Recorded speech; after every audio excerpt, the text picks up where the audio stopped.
Hey guys, Michelle Massio here. Thanks for checking in. Thanks for checking out my video.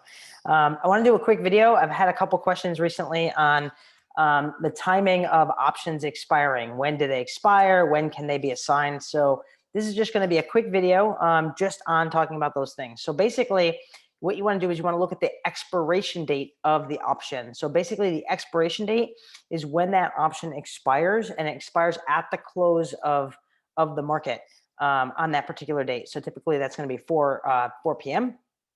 Eastern time on that particular date.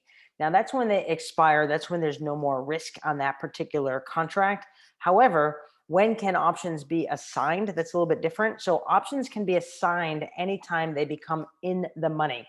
Let me give you an example. Let's say you are selling a put of ABC stock, whatever that is. And let's say it's $100 put. Let's say the strike price is $100. So anytime the price of ABC goes to 100 or lower, that option can be assigned. What that means is the buyer, the purchaser of that option, can put that stock to you, requiring you to purchase 100 shares at that particular strike price, right?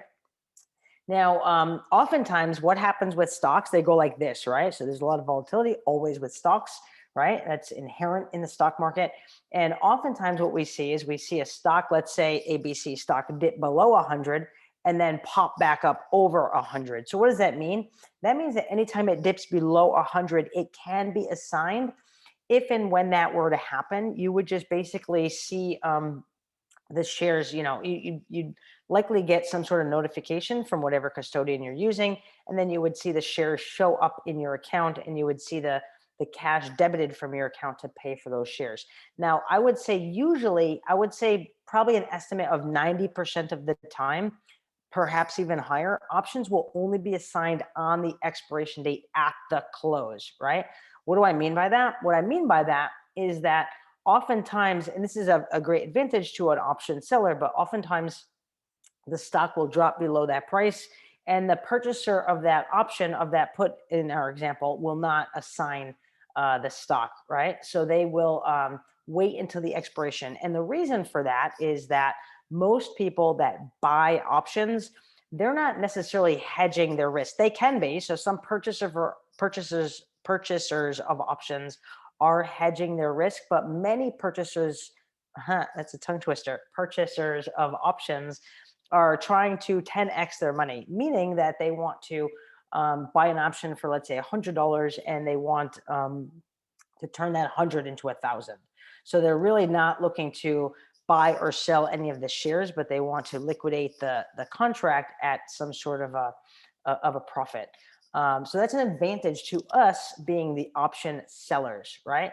So in closing, what you want to remember is that options expire at the close of business, at the stock market close, which typically is going to be 4 p.m.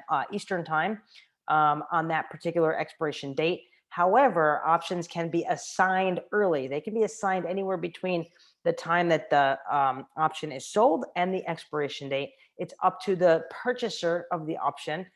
Typically, as the seller, you will just see that in your account, but usually 90% of the time, it will only be assigned at the expiration date. So that's an advantage to the seller. Anyway, I hope this information helps.